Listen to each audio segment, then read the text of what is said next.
Hello to anyone who may be out there. Well, it's been a while, but we're doing a test stream tonight to see how things are going. So, welcome back. As with me, as always, is Mike. Invisible wave. Yep, Invisible Wave. Well, I hope. Looks like both Snarb and Kate are here. Excellent. Boy, Hey, how's everything sound on you guys' end?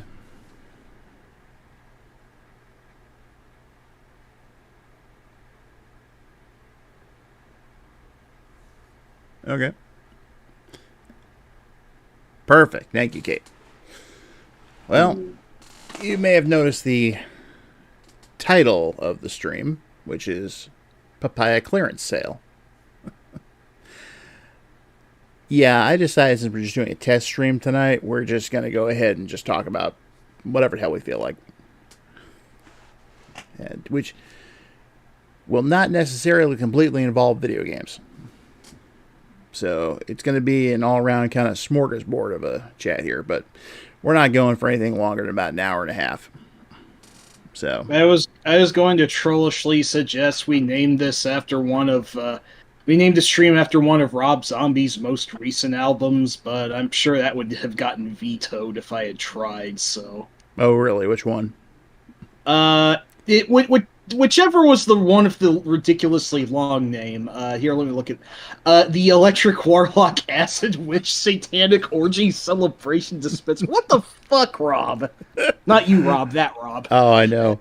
Well, keep in mind he was doing stuff like this as far back as Astro Creep 2000, Songs of Love, Destruction, and Other Synthetic Delusions of the Electric Head. I mean, that's a good point, yeah, but like, I don't know. Just 2 decades later, it just kind of feels like he's I don't know what's the word I'm looking for. Just Well, kind of running on empty. I don't know. our mutual friend Patrick once said that Zombie needs to either do movies or music and stop trying to do both. Yeah, Because because he's doing neither great right now, from what I exactly. understand.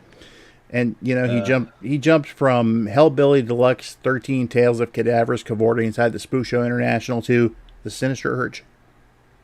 oh yeah, that was his most concisely named album, wasn't it? Well, At unless you least count Educated Horses. no one wants to. Apparently, that album was terrible. Less said about that, the better. Yeah. Hey, Jay, how's it going? Hey Jay, what's up, sir? Uh, anyway, I don't think I want to discuss Rob Zombie all night, but No, I'm that's not the not plan. sure what I should in that case. But Well, why don't I we don't pick? know. Hmm, I have an idea. sure. Let's pick it up with this recent announcement Atari made about the 7800 Plus. Oh yeah, I saw you post something about that, but I forget the details. And I see Sharon's here too.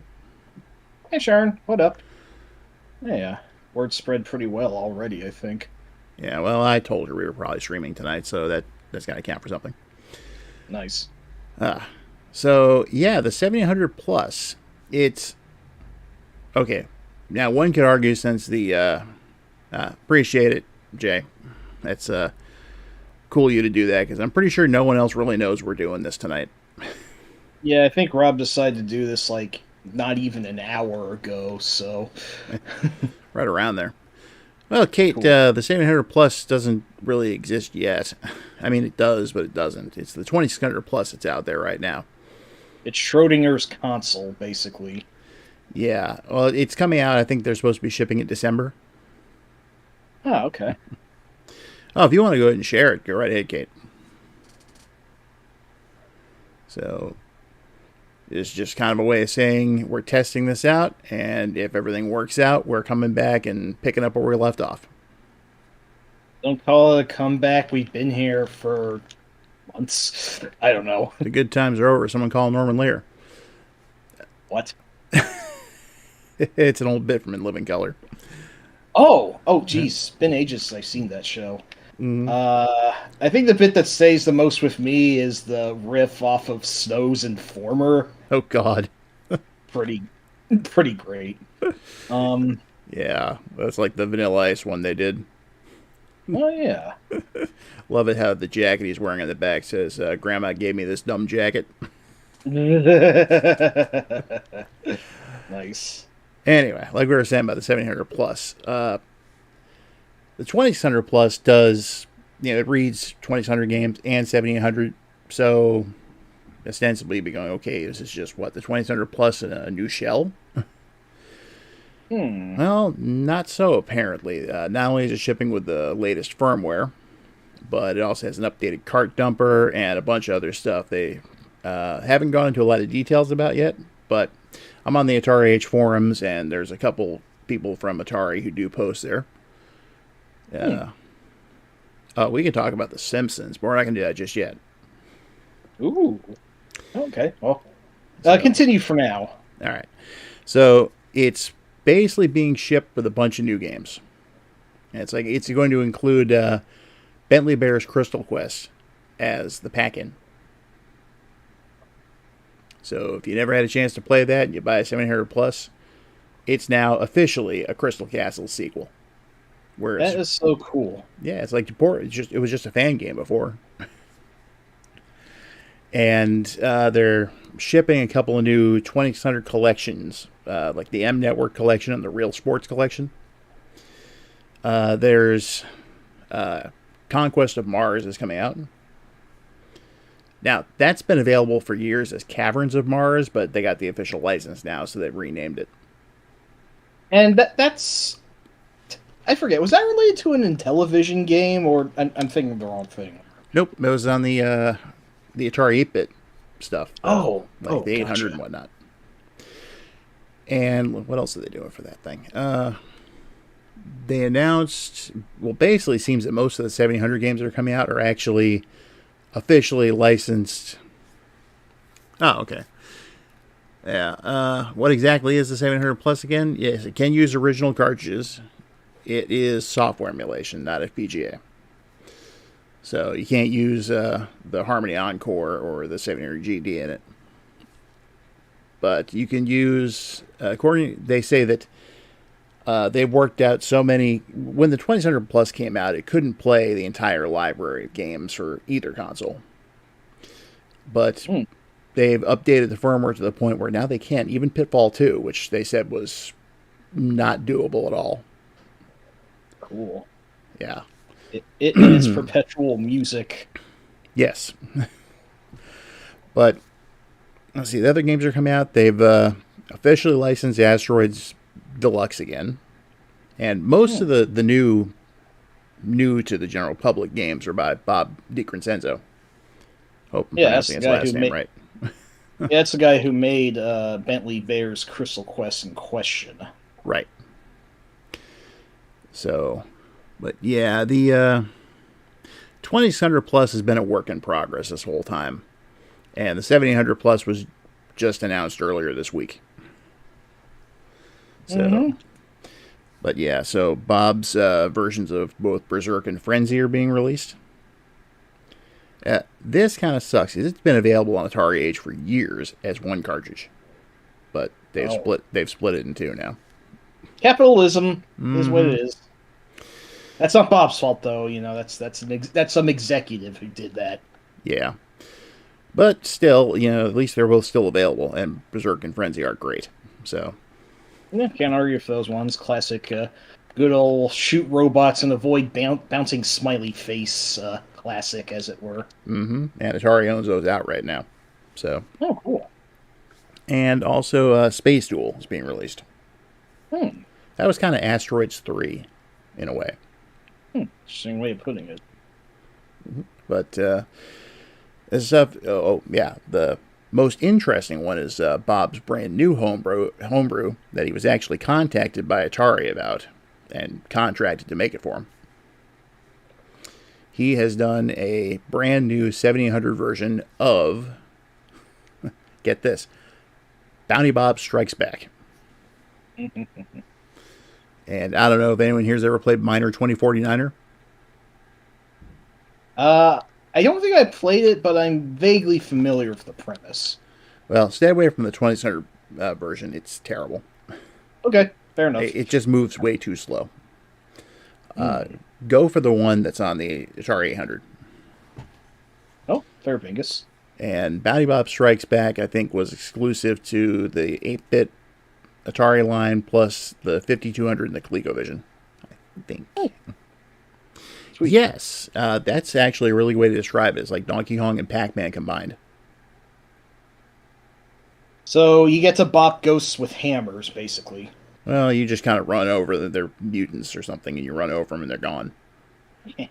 Best part is if you die, they don't respawn. Oh. Hey, you know what? Fair bingus. Yeah, and retro remakes. I haven't heard about that in ages.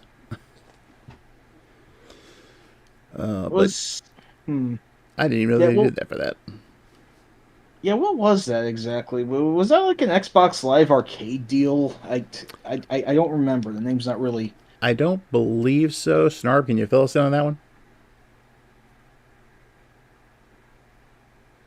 While he's doing that, I'm just going to say I've played the 800 version of Bounty Bob Strikes Back, and it's quickly become one of my favorite games for the 8-bit computers.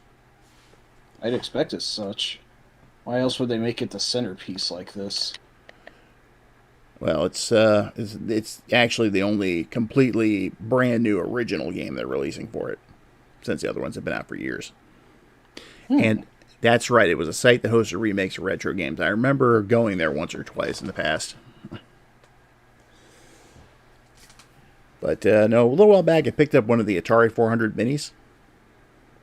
And that actually comes with Miner 2049er preloaded onto it.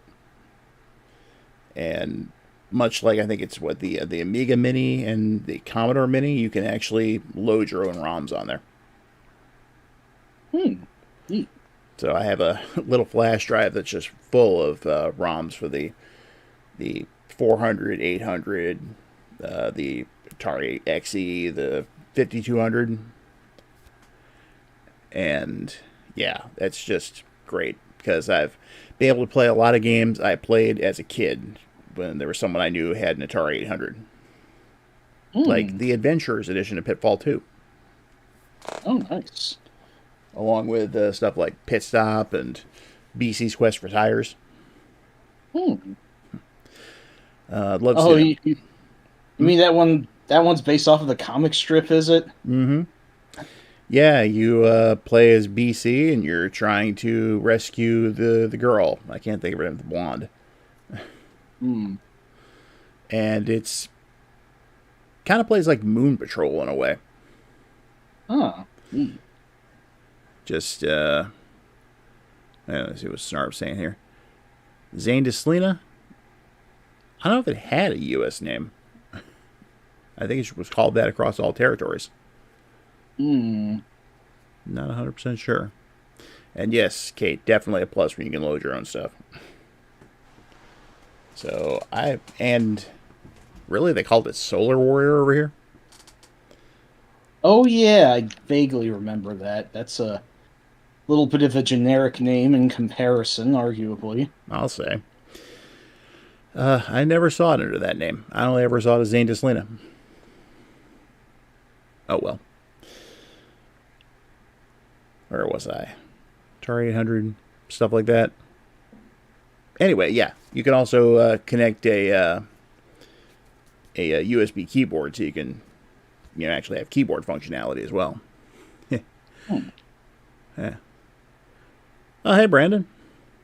Yeah, missed too much yet. We're just kind of, this is the stream where we talk about whatever the hell we want. So we're just discussing the recently announced Atari 700 Plus and the lineup of games for it, along with the Atari 400 Mini. And yeah, let's see, Snarb. I never got far enough to know if there was a cave in there or not. Kate, can you handle that one? The part that keeps getting me is when the character they call Fat Broad is standing there with her club, and there's a bunch of turtles bobbing up and down in the water, and you have to actually jump over the turtles and avoid her club. And every time she swings, she's like, "Jump, sucker!" Yeah, that was the Atarian, Sharon. That ran for 3 whole issues. I remember they had that there at Toys R Us. Okay, the second quest for tires was, yeah, it was called BC2 Grog's Revenge. Huh. Grog, like the beloved Monkey Island beverage. And in this case, he's more of a hairy, tribble-looking giant guy with a huge nose and giant feet. And he just says Grog, usually. Hey, Zaviro. How you doing? Hey there. How's it going? You have missed Doodly Little yet. Yeah. There's been a lot of interesting stuff coming out of Atari recently. I'll just say that much. In fact, being on the Atari Age forum, I happened to be there. It was just one morning I was on there. I was looking at the threads, and I saw that one of the Atari reps there had mentioned that he showed a picture of a controller with a blue button, which, the Atari controllers, they're red buttons. And he was like, I wanted to get a couple of these just for my own use, and they sent me a whole case full of them. And he had blue button joysticks, paddles, and 1700 control pads.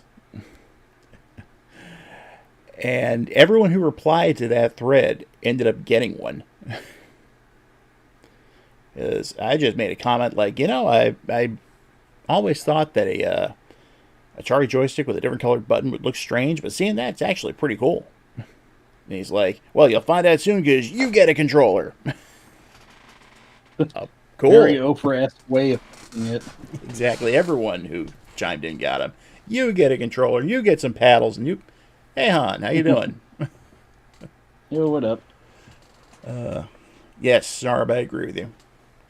And Atari 50, yes, they're supposed to be doing some kind of an update or a sequel or something. I don't know exactly what the deal is with that off the top of my head. So, I'm pretty sure it's coming out for Switch. And various other platforms as well.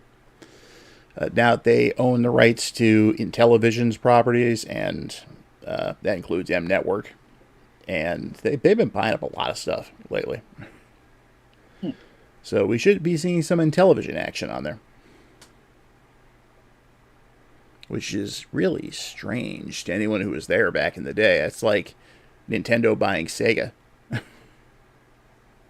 I would hate if that would actually happen, to be honest. Yeah, better that Sega stays independent. But that's neither here nor there. Anyway, I decided all the new games and stuff they're making for the 700 Plus do work on original hardware too. So I made it a point to pre-order Bounty Bob Strikes Back. Nice. Yep. Yes and no, Brandon. Intellivision was just it was the video game console that Mattel put out, but the rights to it have been sold off over the years, and Tallarico ended up getting involved with it somehow, and supposedly came up with this thing called the Amico, but that proved to be about as vaporware as the Coleco Chameleon. Oh, I vaguely remember the Chameleon too. Yeah, that was... Well, whatever the case is, Atari has the Intellivision license now. So... But there's, aside from announcing a cartridge with some M Network games on it, Atari hasn't done much with it yet. We'll see what happens with the next Atari 50 that comes out. Or whatever else they're planning. Yeah, speaking of that M Network cartridge, I'm really on the fence about that one. I don't ever plan to get it. I don't really do any of these collections. But this one in particular, the games, there's one that's basically 2-player only, which is useless to me.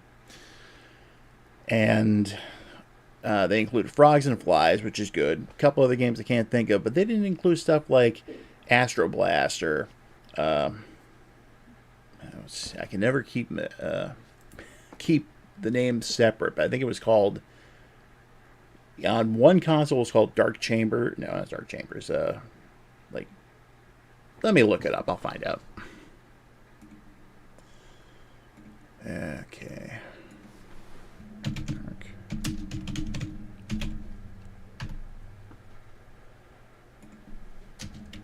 No, I didn't want a Minecraft mod. Thank you.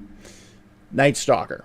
They did a version of that for the 2600 called Dark Caverns. And they didn't put that on there, which is disappointing. That's one of the best ones they did. Anyway, all that aside. Yeah, Brandon, you're right. The Chameleon was like basically not really a Super Nintendo controller, but just some generic thing they put inside a Jaguar shell. Night Stalker. No, unfortunately, this is not a licensed game featuring Kolchak. So, anyway. I think that'll do it for the Atari stuff right now. Maybe we should get to the whole purpose we're doing this stream in the first place, which is that we're testing this out to see how well it works. Because if anyone remembers, the last time I attempted to stream, the internet went berserk, dropped out completely, and that was it. And I said, you know what? Hell with it. Until I can get this fixed, I'm not going back on. And then other stuff came up regarding the books and whatnot, so I've been just... Alright, well. If you look in the video description, I linked to my last blog entry on the OPCFG, which is titled simply, What's Going On with Dyer and Betty? So, we haven't done a video, myself and Betty, in about 3 months now. And, well, neither of us have felt up to recording any videos, to be honest. We've been busy with other projects and other things. And, of course, my internet connection was just garbage for the longest time. But I decided at that point to go ahead and just take a few steps back and start focusing on what I needed to do, which was work on the Kickstarters for the books, or the Kickstarter for the books, which, as I've mentioned elsewhere, is basically going to cover publication costs. It will be going live soon, actually. It was supposed to go live on the 27th, but ran into a couple of minor snags, which should be resolved, so expect an early September to mid-September announcement on it. And it's going to be 4 books. There's going to be, a couple other things that might go with it. We'll see. But, I've got an idea. You guys will find out more when the link goes live. But I also went and just decided to take a hiatus from all the social media stuff. It's just like, I quit Twitter completely. Just deleted that. I took a hiatus from Blue Sky, Instagram, and Facebook. And honestly, doing that really did my mental health a bit, because I didn't feel like I was being sucked into this time sink anymore. Because you know how easy it is to get lost in that stuff. So, and, things were happening with my medical condition that were some good, some bad. But if you want to go ahead and read this more in detail, just check out the link there. So, now, Mike. Yo. Yeah. I'm still here, by the way. I feel like I've been a little out of the game, and aside from a couple of podcasts I did on HG 101, I don't feel like I've gotten the groove fully back in line yet, unless I have a more concentrated subject to talk about, which we don't tonight, so I've mostly just let you take over for the past 5 minutes or so. Well, and yes, Snarb, hey hon, it's really helped, because that site's just totally gone to shit. Fuck Musk up his stupid asshole. I hope he's something expletive deleted, probably a threat that I shouldn't say out loud. Redacted, censored, and that's all we're going to say about that. Oh, matter of fact, there's something I could lead into regarding that, but I didn't want to break your tangent just yet. Yeah, but if you want to talk about what your favorite game of 2024 is, go right ahead. We'll get back to the books in a second. Oh, so far I believe that would actually be Like a Dragon Infinite Wealth, the latest installment of the Yakuza slash Like a Dragon series, where Ichiban and his friends go to Hawaii, and series veteran Kiryu has to reckon a lot of shit from his past, and it's a neat adventure. I've really enjoyed it a lot so far. Oh, well, so far, I mean, I haven't played it since I pretty much beat it, like, I don't know, in February, March, or whatever, but I put over 100 hours into it, so safe to say I think I've gotten all the value I can out of it. Now, if you want to hear what my favorite game of 2024 is, it's not out yet, but I played the demo, and I love the original. I even like the 2600 port from back in the day. Champ Games, who have to be some of the best homebrewers ever for the 2600, are doing Tutankhamun Arcade. Oh yeah, I saw that in development. I know that the original 2600 port was infamously lambasted, even though it is a game that you like. Yeah, But well, it has been taken. Yeah, it's got a share crap over the years. Let's put it that way.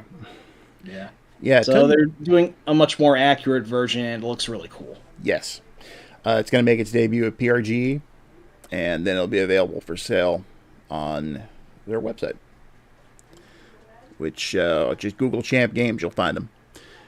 And having played the demo, which actually contains the entire original arcade game, as far as the maps and whatnot, because obviously it's not the arcade game itself.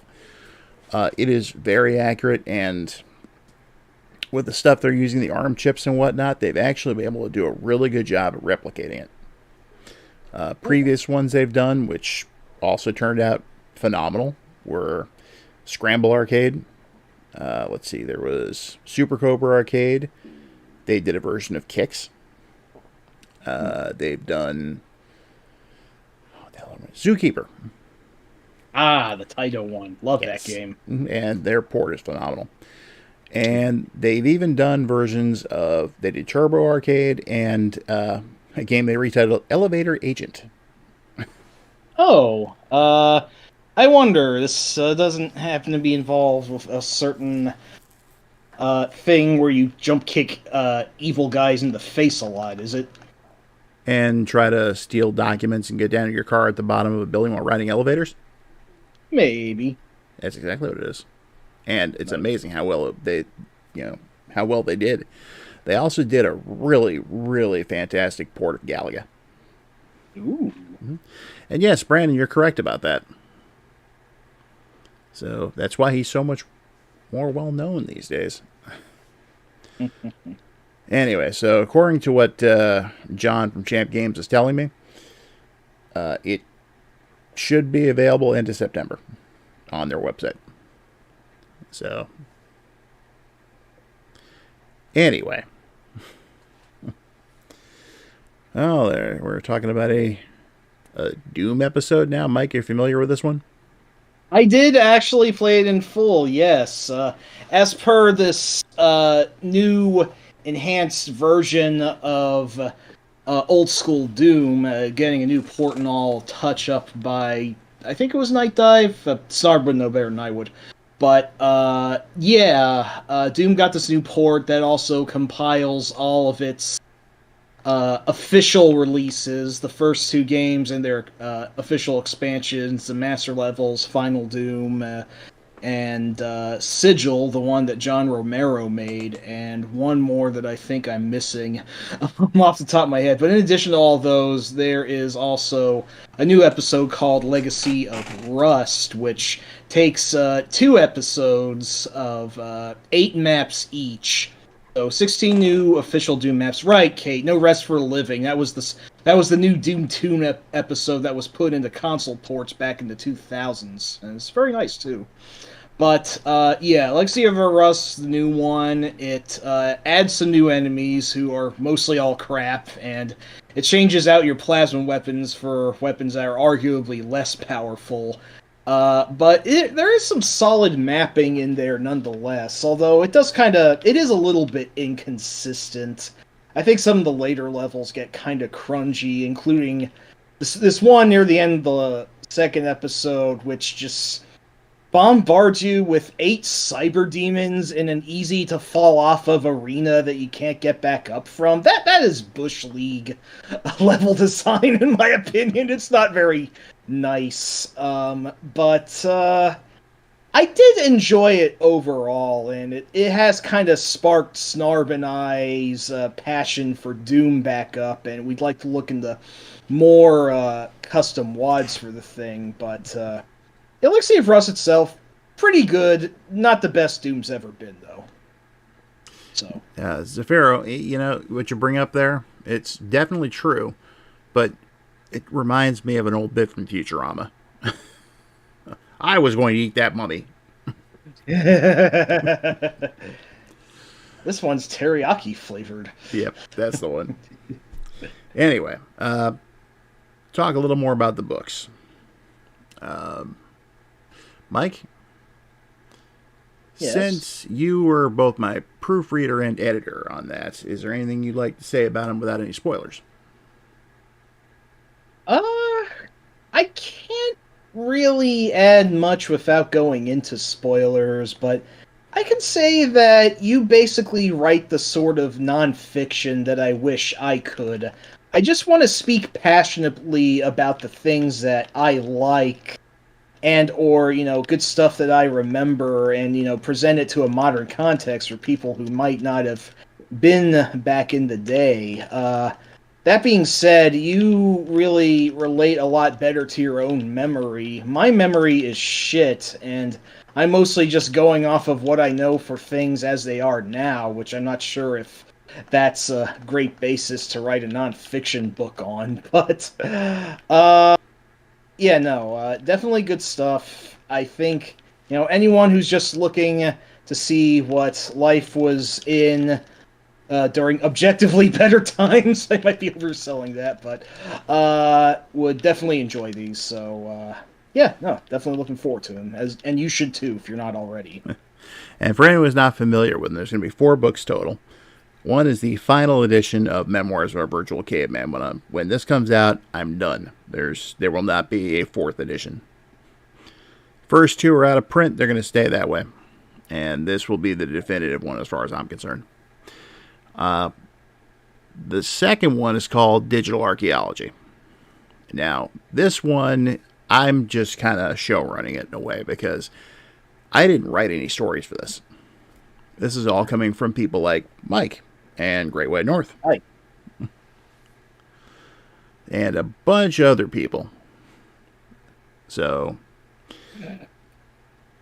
I just thought of a terrible thing to say. Oh, really? If you're the showrunner, does that make you Rick Berman from 2001? It most certainly does not. It better not. Yeah. Fuck Enterprise. I just wanted to put that out there. Randomly and apropos of nothing. Yeah, it's completely apropos of nothing. Yeah.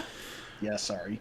And then there's the reissue of my book, Tales from the Third Moon, which, to be completely honest, I intend that as more of something for use by future historians, but you might get a few laughs out of it. Yeah. Some good times that I had on there as well. It's Mm-hmm. probably his most vanity-inspired book, but hey, if you wanted to put a look into forums from the early 2000s, and there is I think a lot of valuable stuff to get from there that has almost been lost to time practically, then, give that a check too. And the final book is the companion piece to Memoirs. That would be Eating Candy in Outer Space, which, well, it's the story of my life that doesn't involve video games. Just to put it that way.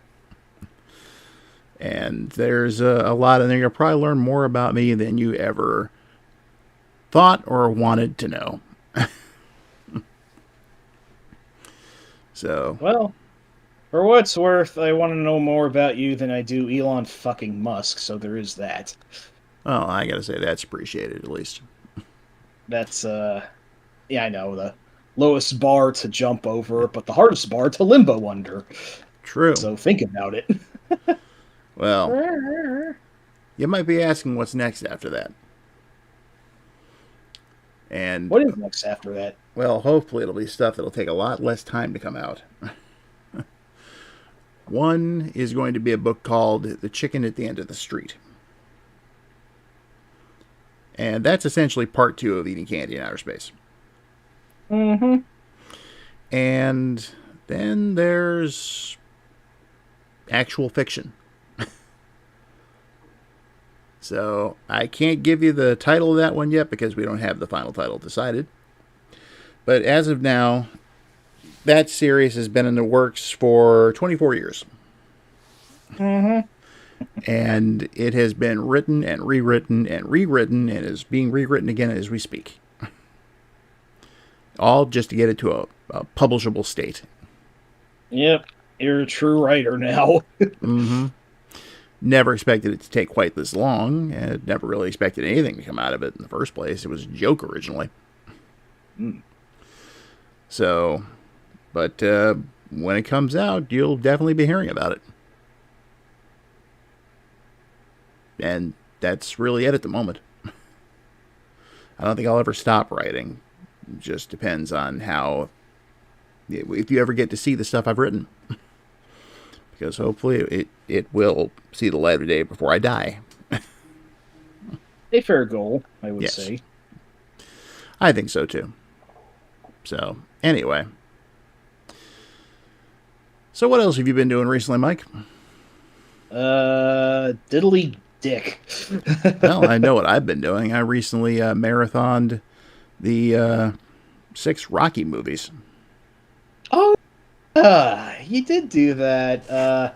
Partially at my urging, but this is mostly just a self-motivated thing, and I'm glad he did, because I am a giant Rocky fan myself, as you know. Mm-hmm. And Yeah. anyone who knows me also knows, so... Yeah, I have, before now, I've only ever seen the first one. And I've been wanting to see the other ones for a while, and I finally have. So it's like, 2 seems to be the logical continuation of the first one. Pretty much, yeah. 3 gets a little more actiony, I think as you put it once. Yeah, it is, where the series starts to embrace being more of an action film than a heartfelt sports drama. Or even just, a drama barely about the sports, almost. I have not made it to the Creed movies yet. Hey, I just went for the original 6, I guess you could say. For now, yeah, but I'll prod him to get in the Creed trilogy also. So. Oh, they're on my list. So Yes, definitely. And then we have 4. That was such an interesting movie. Yeah, interesting's definitely the word, isn't it? If he dies, he dies. Yeah, 4 is by and far the meme one. Oh, what can I say about it? I'll hold until you've summated the rest of the series. Okay, and then there was Rocky 5. Mm-hmm. Now, the constant debate is going is that which one is better, Rocky 5 or Rocky V? Personally, I think Rocky 6 was better because that's the one where he takes that big knife and kills all those dudes. Yeah, I mean, it was a kind of an unexpected twist, but Yep. it didn't feel too out of pocket for the series at that point. And then there was Rocky Balboa, which I actually thought was pretty well done, all things considered. Yeah, it feels like that one should have been a little bit of a squonk, but that was actually pretty legitimate and definitely ended Rocky's story better than 5 did in its sort of ignominious way. Or is that the word I want? Inauspicious way. Let's go with that. I'm just sad they never got to Rocky 13. Alas. He really could have tried the Rye or the Kaiser, but Yeah. never got there. All right, so let's jump over to the chat real quick. I have not seen the Rocky 4 director's cut. What about you, Mike? I haven't yet either, no. I'm not sure if it alters that too much from the original, but I probably should give it a view at some point. Although I know that controversially it gets rid of the infamous robot, which some would say is arguably the best part of Rocky 4, so it's like, what's the point, man? But, no, The I, robot, I don't know. that freaking robot.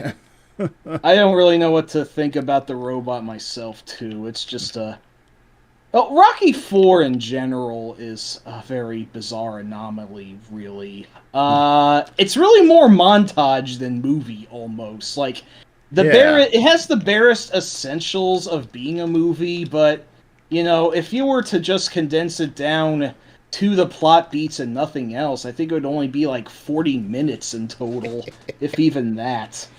And yes, hey Han, Rage Green's Revenge, of course, Dyer was thinking that part as he was seeing them, I'm sure. Yes. So, And Kate, yeah, you got it. Rocky 5 or Rocky V?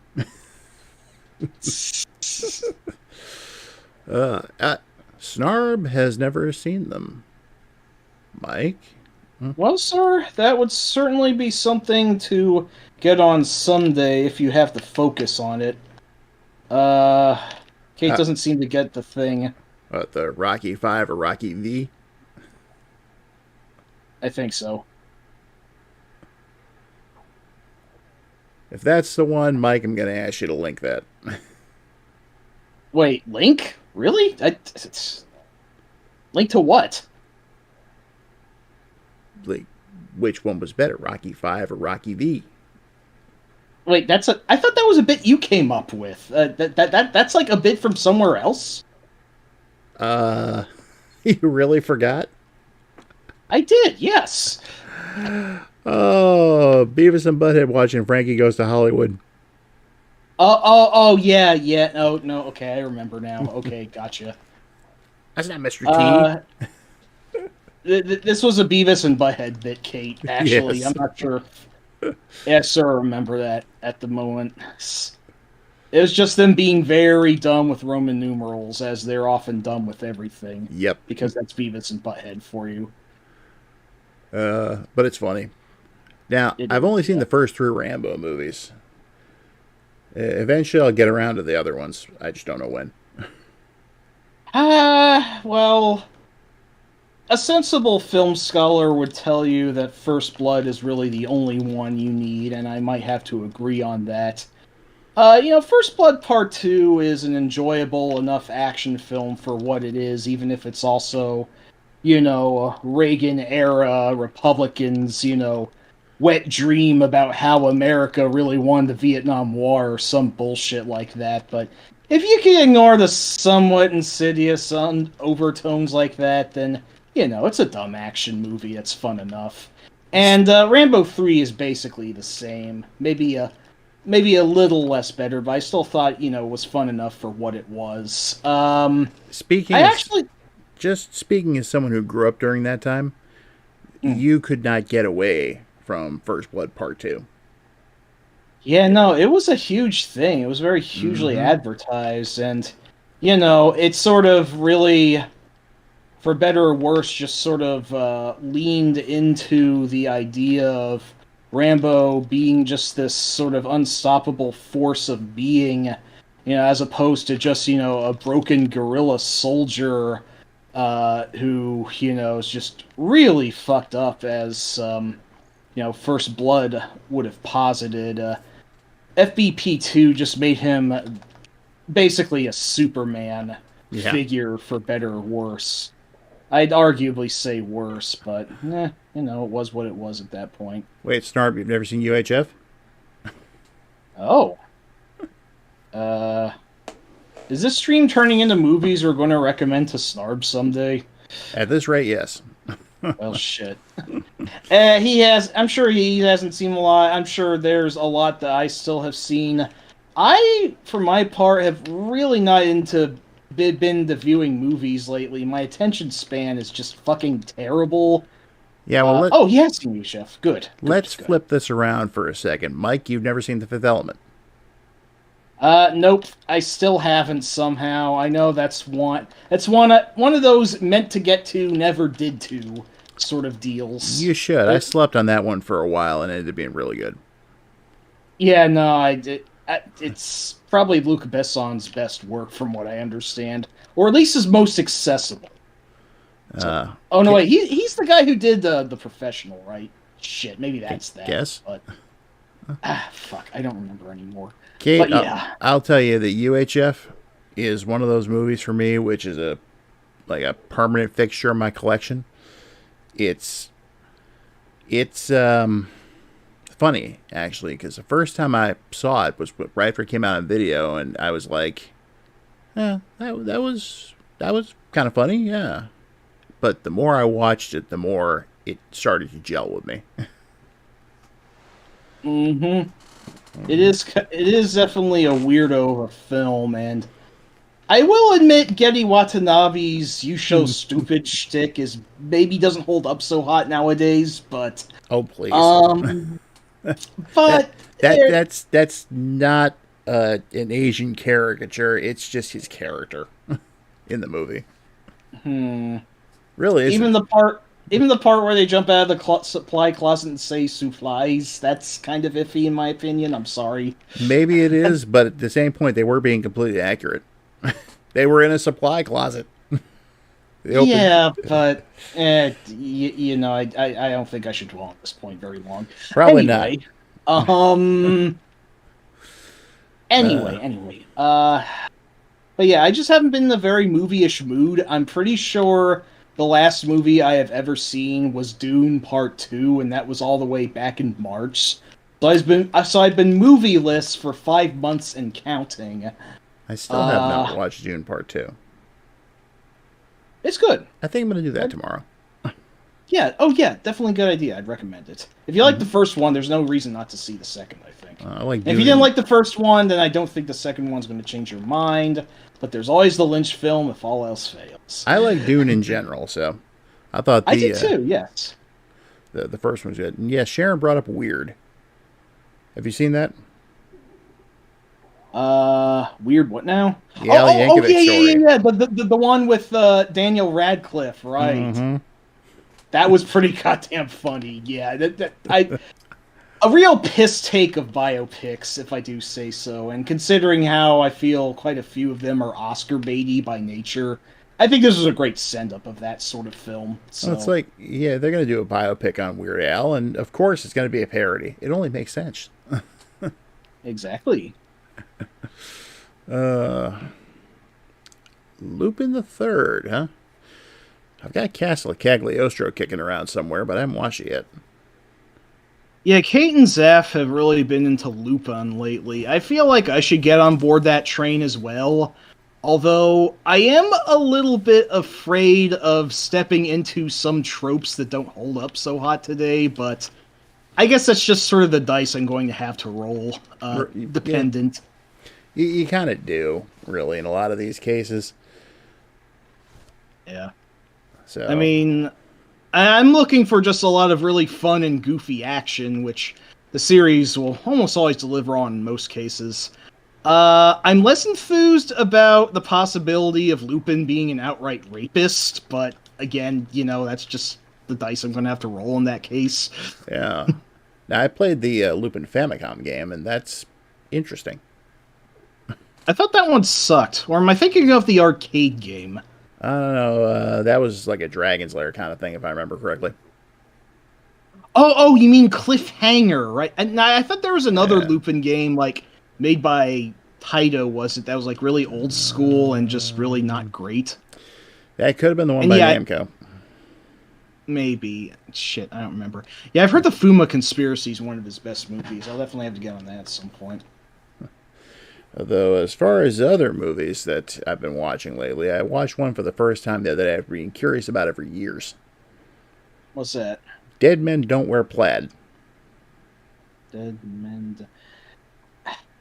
Do I know that one? The name sounds familiar, but I'm not sure. That's a good question. Came out in '82. It's Steve Martin and Carl Reiner. No, not ringing any bells. Well, it was the whole joke was is that they took all these clips from these different like film noir and detective movies from the 40s and 50s and had Steve Martin interact with them. Oh, so that's kind of like What's Up, Tiger Lily, sort of? Exactly. Huh. It was Neat. definitely amusing in parts. Hmm. I wouldn't call it fantastic, but it had its moments. It had its moments. Sounds good to me. But they were good moments. So it's funny. He kept telling Bogey to wear a tie. It is. Humphrey Bogus, out of focus, as Angelica said once. Well, I'll tell you the list of golden age movie stars that are in this because the clips they used is really extensive. No, Lauren Bacall, Marlena Dietrich, that other guy. Ava Gardner, Cary Grant, you know, Hmm. Charles Lawton. Oh, the guy who directed Night of the Hunter and then nothing else, right? Actually, he also played Captain Bligh in Mutiny on the Bounty. Yeah. Well, I mean, I know he was otherwise an actor, but did he direct anything else? I couldn't tell you. Huh. Well, see, Mike, look what Zafiro just said. You can, they're misogynically clean. There's only a few that ended up. Ooh, I see. Well, yeah, then if I do want to take in more Lupin, I guess I really do have to take the bad with the good then. I don't know. I just have this, like, screaming bullshit warning alarm whenever an anime series has, like, a deal-breakingly obnoxious pervert in it. And that's, like, double if the pervert in question is the main character. So it's just... it's just a thing with me. I don't know. Yeah. I gotta agree with Snarp, though. I'm kind of surprised there never was a Lupin game that was just a Rolling Thunder clone. That would have been pretty neat, yeah.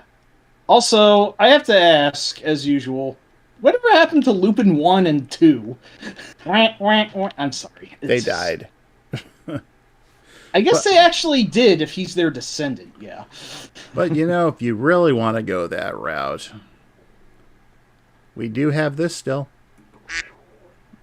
Thank you. Good old duck face. Still Good old works. womp womp. Still works.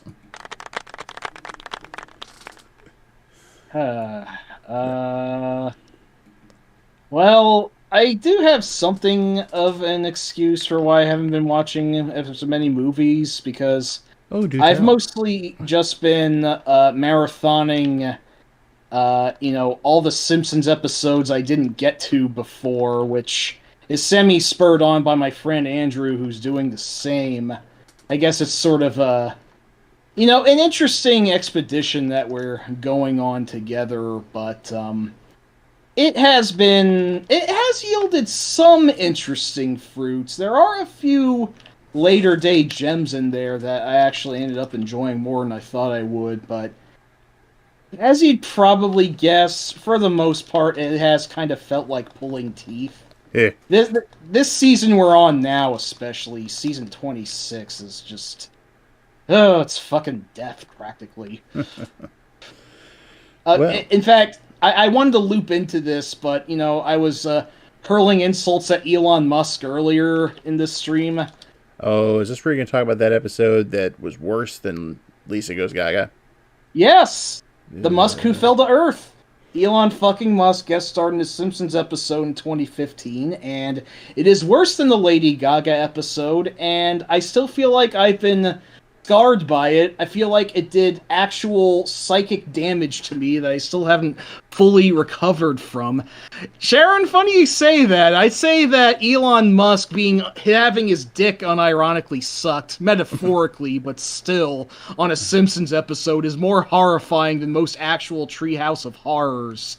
To actually, maybe he did, Kate. That sounds like something that Asswad would do, honestly.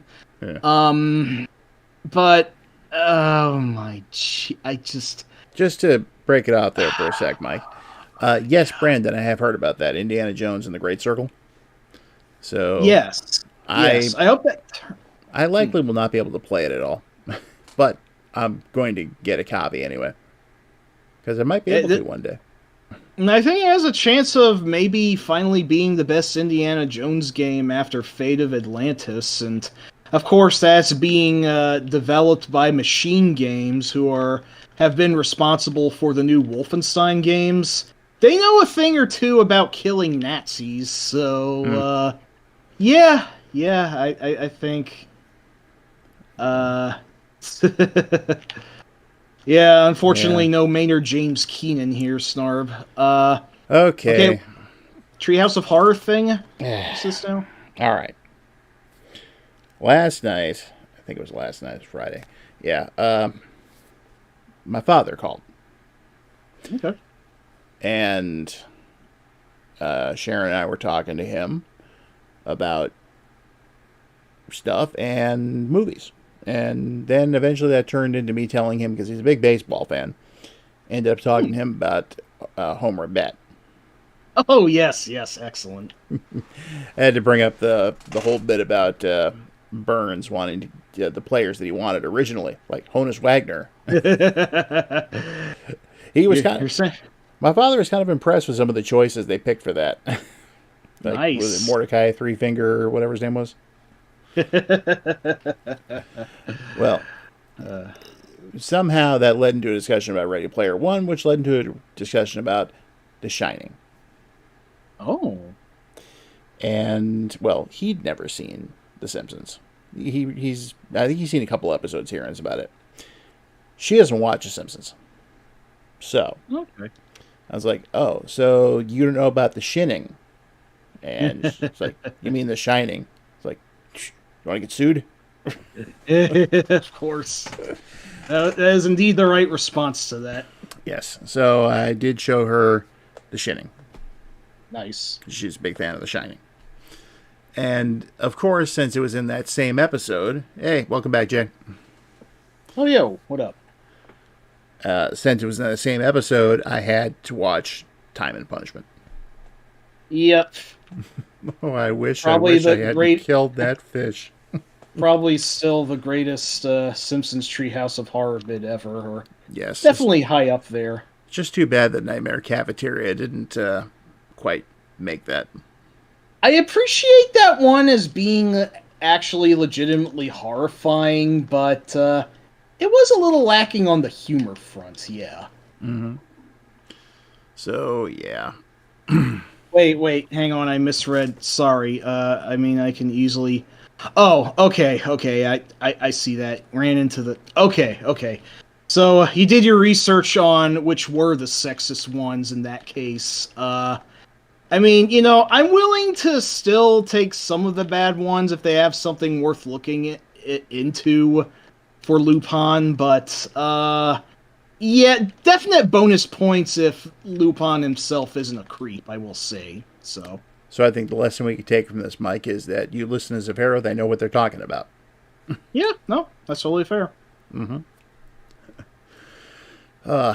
Anyway. But yeah, that's how that whole thing went. Today I switched gears and watched Futurama, so. Nice. Mm-hmm. I didn't even know that the next season had started until just recently.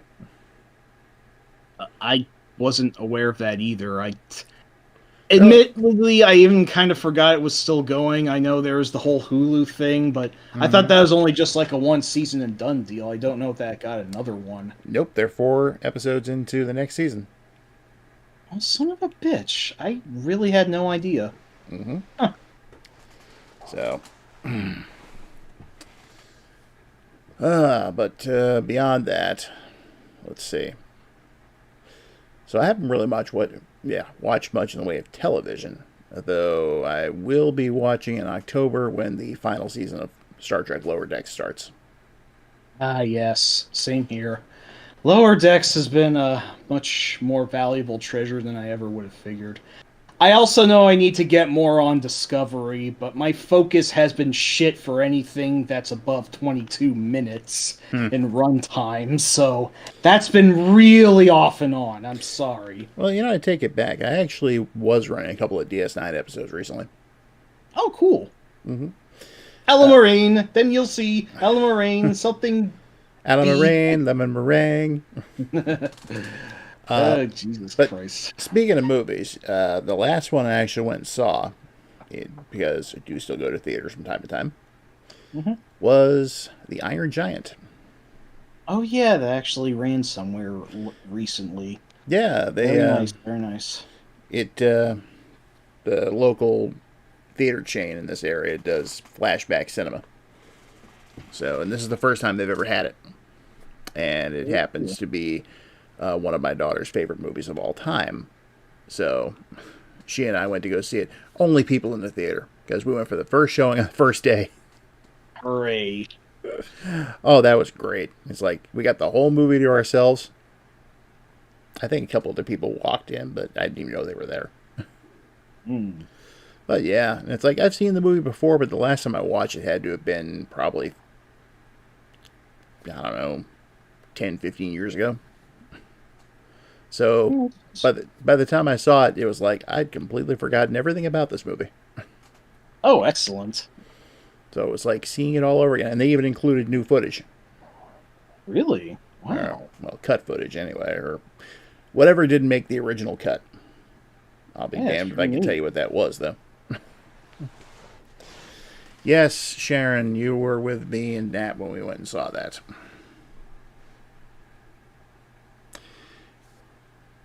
If anyone's curious, yes, we all went and saw that movie. The only one who didn't go was Betty. She wasn't feeling good. That's a shame. But it was funny, and that's all I'm going to say about it, because as far as I'm concerned, it's still very much a spoiler to talk about that movie, despite the fact that everyone's doing it. Yeah. I'll maybe see it sometime, but I've been just really out of the loop with superhero movies. I never thought it would happen, but I actually have legitimately sort of hit an oversaturation point with them, I feel. Well, this one was worth seeing. It's also basically the only superhero movie this year. Hmm. Well, when you put it that way, maybe see if I can. They're, Maybe. We'll see. they're trying to pass off The New Crow as a superhero movie. No, fuck off. Fuck off. Look, I like Bill Skarsgård. This isn't his fault, certainly, but the original movie and the original comic work also were. They came from a rather personal place, I feel. Mm-hmm. A place that, greedy Hollywood execs just kind of violated for this remake, so, fuck it down its throat. That's just kind of what I'm thinking. That's all. But as far as I can tell, even though it's only been out for about a day or so, it's just getting slaughtered. Good. Good. Even Skarsgård's warning people away from it. Good. I'm not surprised if this one was just a paycheck to him. That's fair. That's fair dinkum, as they say in Australia, or fair bingus, as I like saying. What was it? What was the number? 500 or 900? $500 dues. $900 dues. That's Tobias. But yeah, it's like just because it came from a comic book does not mean it's a superhero thing. No, honestly, RoboCop and Darkman are really more like actual superhero films, despite not being based on comics. So, That was another one that my father had never seen until recently. Was RoboCop. oh my gosh, what do you think? What do you think? Well, first I'll tell you, he told me that when he first heard about it back in the 80s, he thought it was like some kind of kids thing. Oh, well, that's weird. Although I guess there have been some ill-advised subsets of RoboCop merch that were aimed towards kids, and also there's that Saturday morning cartoon version for some reason. Yeah, so he just basically shrugged it off, So, but he told me he hadn't seen it. He's like, oh, you have to see this movie. So he did. I got a copy, sent it to him. And? He made it a point to call me just to tell me how much he absolutely loved it. I have not known anyone who dislikes RoboCop after seeing it. Actually, I know only one person ever, and even they admitted they were in a really bad mood when they first saw the film, and they'd be very willing to actually give it another shot someday to see if it sinks in any better. If Now, they don't, I'm not going to call them a friend anymore. No, I'm just kidding. I'm just kidding. now But keep in mind, this is mine and Sharon's father, and he's going on 90. that's right, of course. And he was just like, that is my kind of movie. It's fucking timeless. It's got something for everyone. It is the best movie ever. God damn it. I'm sorry, Mike. We're going to have to agree to disagree on that, but I think you understand why. Yeah, I know, because The Empire Strikes Back, despite almost everything else in Star Wars being heavily mixed in opinion, is still the greatest movie ever to you, apparently. It is. I Honestly, don't mean to speak down on the... Yeah, honestly, sorry. if it didn't exist, it would be Raiders. Raiders, I think I genuinely like more than anything Star Wars at this rate, I'll be honest. Hot take. I am not even counting anything that's happened since 1983. So, Yeah, well, yeah. I mean, hey, you're at least acknowledging Jedi, if nothing else, so... well, I have to as part of the original trilogy. Yeah, I know you've never been the hugest fan of it, but, no. you know... But keep in mind, I was the right age for that. And that movie, Empire, that is, just sent me off in so many different directions. And, it's kind of been an inspiration. Yeah, of course. So, that's where my love of that movie comes from. That, and it's really good. That is a movie I can just put on and feel like I'm 5 years old sitting in a theater again for the first time in my life.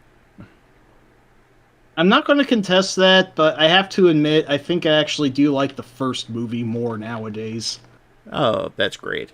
But, I mean, in that case, the original movie is great, but Empire is just better. I thought it was a little bit slow paced last time I watched it. I don't know if I was just not in the right mood, but Well, anyway. RoboCop, though, still fantastic movie. Definitely makes my personal top 20. Damn Skippy. It's right up there with, like, Aliens. Yeah, Aliens is pretty high up there. The Terminator. Yeah. First Terminator's better. We agree on that, at least. Oh, yes.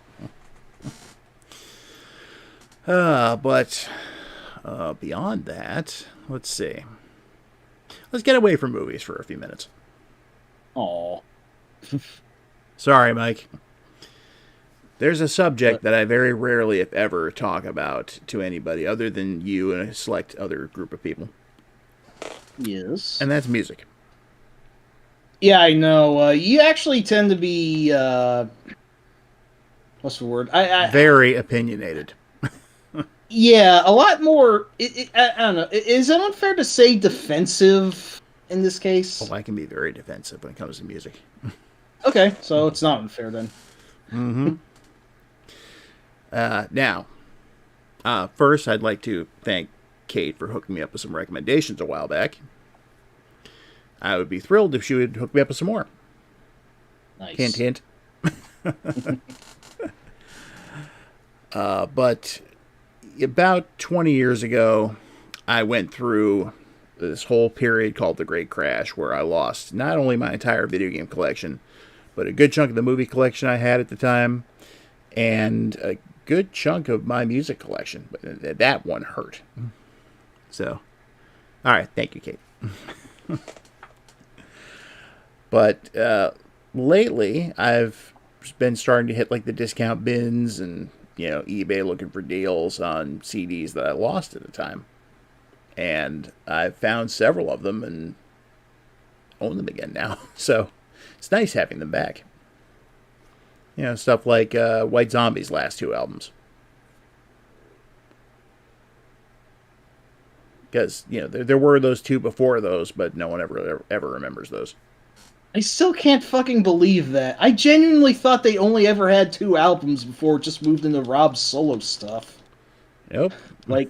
I feel like a massive idiot for not realizing that earlier. Well, if it makes you feel better, I didn't know any of that until I saw it Make Them Die Slowly available at a music store. And results were mixed, correct? Yeah, when I finally had the money to buy it, because it wasn't cheap at the time. Yeah. It was like $25 at the time when most CDs were going for about 12. Hmm. And it was in a glass case. Huh. Ah, Snarb, October Rust. A classic. I do like that album quite a bit. The most fuck-toable album ever made. Yeah. Okay, that's maybe a little frank, but yeah. Yeah. And yes, Def Leppard does have a brand new song featuring Very Tom nice. Morello. Huh. Oh, shit. Never expected that. Can't say I would have either. But that was pretty neat. You know, Kate, that's actually, when you do that, that is that is something, because it's like, finally, a Poison I can listen to. You still never really resolved that issue on the Third Moon, did you? No, unfortunately not. I probably should, because, you know, it also, we could just be talking about, like, Poison, you know? And, yeah, the Final Fight character, who's awesome, and I love her. And not those, you know, wussies who practice their little stupid dance little moves. dance moves, yeah. As Beavis and Butthead once put it. Yep. But, yeah, I also picked up a copy of Kill 'Em All I found on the cheap side. The very first Metallica album. Very good. I think I just triggered Sharon. Oh. Sorry. She's the reason I don't like those 80s glam rock bands, or whatever you want to call them. I mean, being that Poison is from Pennsylvania, I am unfortunately still subject to some of their songs recently. They're not for me. I'm sorry. That's the nice. If you don't have any, that's the if you don't have anything nice to say, don't say anything at all statement out of me. They're not for me. Just those 4 words, and I'd be glad to just leave it at that and move on. And she's heard it from me more times than she cares to remember, I'm sure. Yeah, you know, I hadn't listened to Kill 'Em All in a few years, Kate, and just going back and listening to that again, it's like, yeah, I remember why these guys were such a huge freaking deal. Yeah, no, I actually listened to their first 4 albums just either Thursday or Friday, and still fucking great stuff. In fact, And Justice for All, which I've always been slightly tepid on, is even better than I remember it being, so that's awesome. Yep, and I remember coming up with the Metallica chart. Oh, yeah. Let's see, there was the Kill 'Em All was basically proto-Talica, I guess you could say. You know, with it being the first real album they did. Not counting stuff like No Life Till Leather or whatnot. Yeah, they're really early demo tape stuff. And then you have the classic Metallica era, which is Lightning Through Justice. Yep. And then there's Transitalica. Yeah, so the Black Album. Very transitory. Bob Rockalica. Then you have Load and Reload, speaking of Bob Cockrock. That was Alternica. I genuinely like a lot from the Load and Reload days. Not all of it is a winner, but yeah, I think they're still kind of underrated. If you put the best songs from each one together into one album, you'd have a solid album. Might not necessarily be a great album, but it would certainly be solid. Yeah, it definitely would have been, I think, sort of a defining sound of the 90s, at least. And then you have Saint Anger, which would be basically be Shitalica. Saint Anger around my Shut up. neck. That's enough. Okay. I get the quacker for that one. Oh, you're going to get more than a quacker. Let's see. What's in the soundboard? That's the spirit. Well, that one drum kick sounded better than Lars' tin machine that he had for that fucking album. Well, have a good one, Vero. Oh, shit. See you later, Zaf. Take care now. Matt Smith's Saint Anger tribute. What's that like? Is it parodic in nature, I wonder? I'm curious about that one myself. Yeah, definitely. And then you have Death Magnetic and Hardwired, which was, kind of a return to form. Kind of, sort of. I do actually genuinely like Death Magnetic a lot. Hardwired, I'm more mixed on, but I'd definitely be up to listening to it again sometime soon to see if I think any better of it. I kind of have the same opinion as I do about Load and Reload. If you took the best songs off each album and put them into one, it'd be really good. Yeah. And, throw something like Rebel of Babylon in there. Yeah, I guess Metallica does sort of have a little bit of a... Actually, I think Kate said something like that. Sometimes they just kind of don't know when to end their songs, and maybe they just kind of get a little bit too involved in the need to be epic and go on longer than they should more often than not, which is a fair criticism, I think. Mm-hmm. I mean, back when they were cooking in the 80s, no one minded as much, but nowadays I think maybe some restraint would probably suit them better. You know what else would have suited them better? If they'd never done sequels to Unforgiven. Yeah, I don't know what the motivation behind that was. There's a guilty fucking pleasure center somewhere in me who actually kinda likes the Unforgiven 2 for some weird reason. I find it more tolerable than Unforgiven 3. Unforgiven 3 was completely unnecessary. Yeah, just I don't know what they were thinking with that. That's like when the Visor robot called up, left a message on Marzipan's answering machine. I guess he meant to talk to Strong Bad about how making a sequel song to come on for Hoo Hoo Gads was a terrible idea and he shouldn't do it or something like that. Yes. Yep. And so then there's 72 Seasons, which is just kind of there, I guess. Yeah, again, I need to give that one, like Hardwired, another fair shake, but yeah, I admittedly was just kind of whelmed by it when it first came out, so same. It's no For All Kings. I'm kind of on the train that even if they don't necessarily outdo Metallica's best, I think Anthrax is arguably a better band now than Metallica is. So... Good old Anthrax. Yes, Anthrax. Never a fan of Joey Belladonna. I prefer the John Bush era. But that's There's a lot in the Bush era that I think's underrated, even beyond Sound of White Noise, which of course is the first and best of the 4 albums starring him. I still think there's a lot of great stuff in the lesser-liked Stomp 442, Volume 8, The Threat is Real, and We've Come for Your All. There's actually a lot of great... Oh, hey! You actually got Fistful of Metal. Not a bad album, but it is very first album-y. It's maybe not the best indicator of their overall sound, but it is still pretty good. It is definitely a nice slice of 80s old-school metal, so I hope you've enjoyed it if you haven't listened to it yet. I say you can't go wrong with Persistence of Time and Sound of White Noise. But that's me. Yeah, Persistence of Time. I actually listened to all of Anthrax's albums recently, start to finish, and Persistence is just so uniformly solid.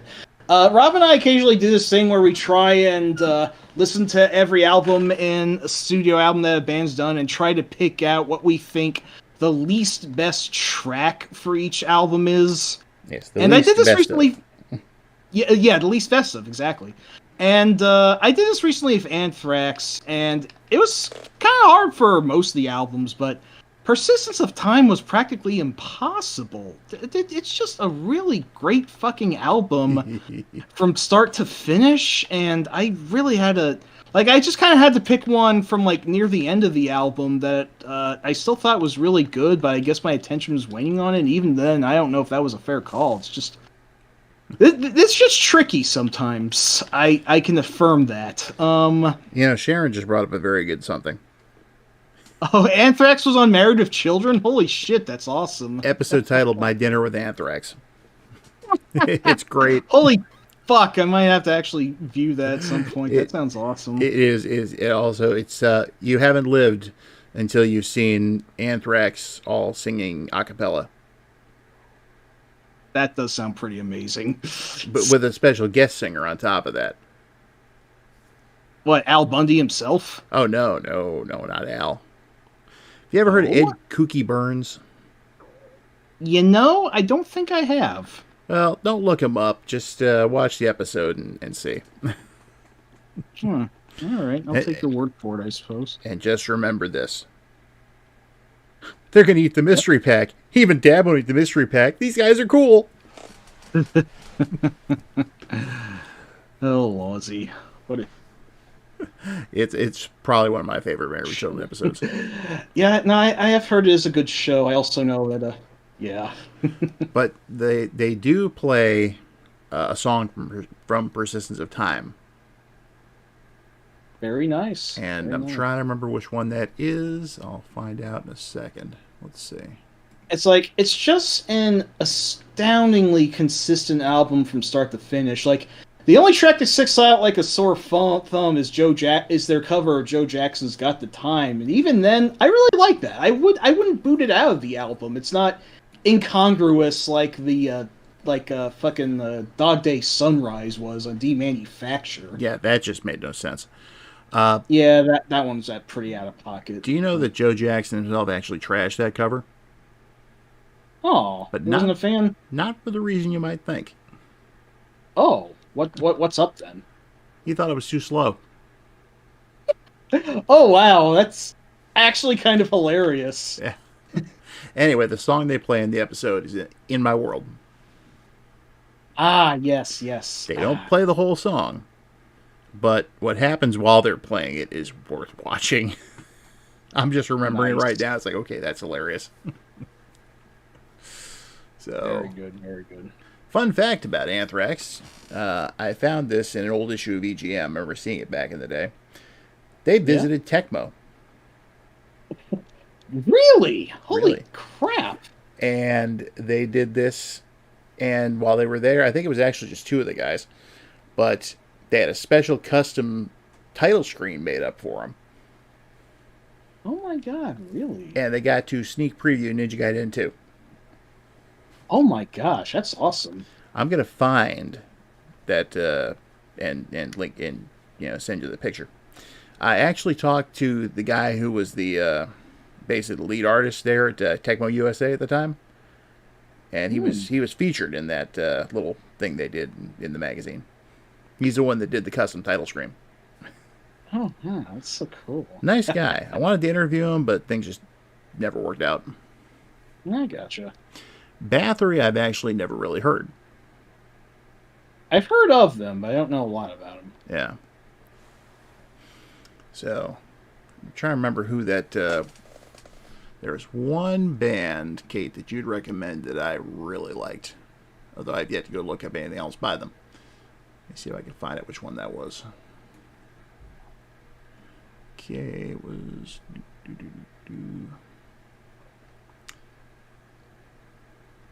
I think it's Inanna. Oh, Them, I don't think I know. song title is Ancestral Raging Tides.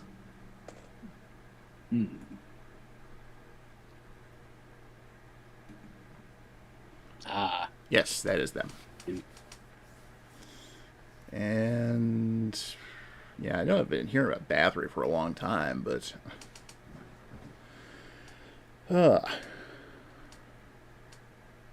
it's a good one. I mean, that was a good recommendation. I liked it a lot. Sharon, you probably wouldn't like Inanna because they're death metal. Sharon does not like death metal at all. Neither does my mom, for what it's worth. So it is what it is. Yeah, exactly. And speaking of which, it's getting close to 11 o'clock. We said we were only going to do an hour and a half for this test stream. So Okay. So here we are. So I guess the question is, what happens next? The internet connection has been going better than it has in a long time. We did get Good. a booster put in as well, so that I think has helped. Ah, very nice. Mm-hmm. Fair precaution then. So I do want to basically pick up where we left off. So we had the last time I attempted to stream when everything got cut off because of the internet connection, we were doing a stream with Ray, and I would like to go ahead and do a take two on that one. So yeah, I didn't see anything where it dropped like it was before. So looks like we'll be resuming then. Although it's schedule is going to be kind of up and down here and there.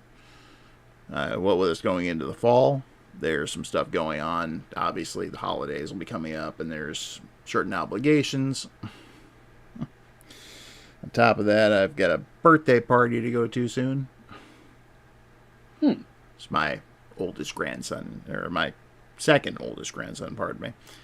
He's turning 3.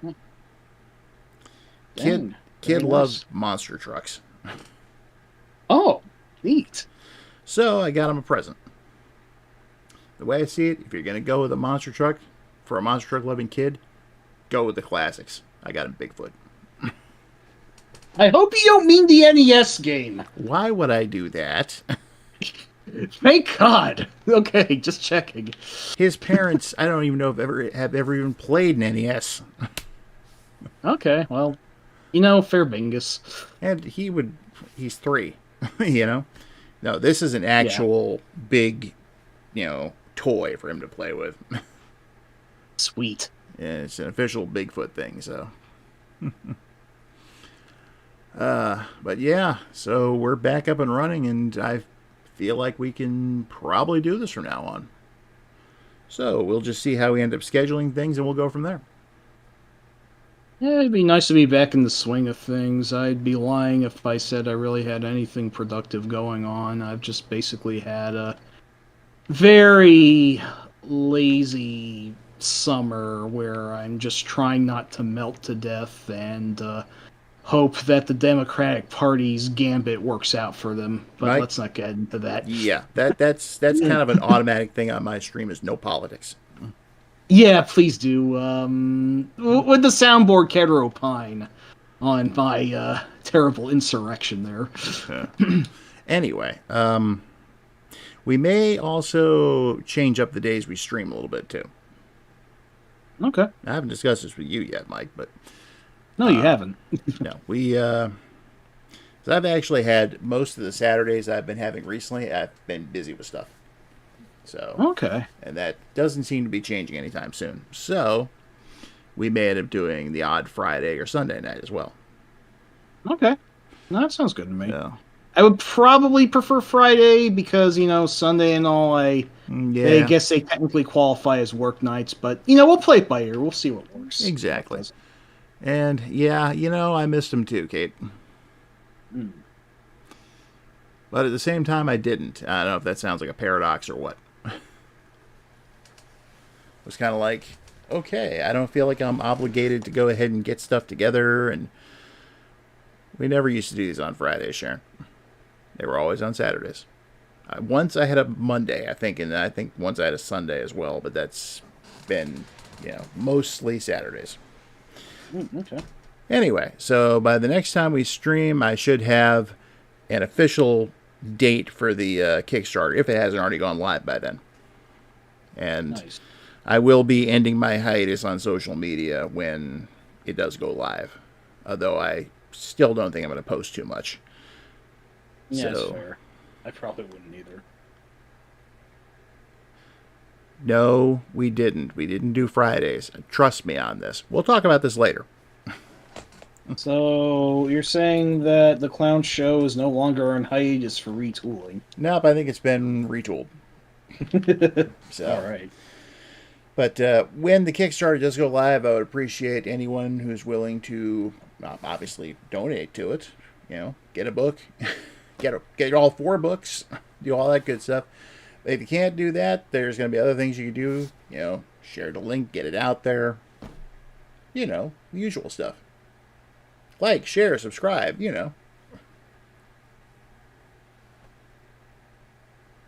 I'm intrigued. I would like to subscribe to your newsletter. I don't remember the exact quote, but your ideas interest me, and I wish to subscribe to your newsletter. Something like that. Yeah, something like that. It sounds like that. All right. Yeah. Anyway, folks, it's been fun. Thanks for everyone who did come in and join us, especially with this being completely unplanned and unannounced. So, next time we come back, I hope we'll be here with Ray and picking back up what we were doing last time. So, y'all. And I'll try. I remember that we were talking about our most and least favorite consoles. I will try to not hijack that stream and turn it into the fuck the 7th generation of console stream. We can save that for another stream. This should be a little more diverse. Exactly. All right, y'all. So we will catch you next time. Yep. Take care, you beautiful people. Yep. Y'all have a good night. Peace.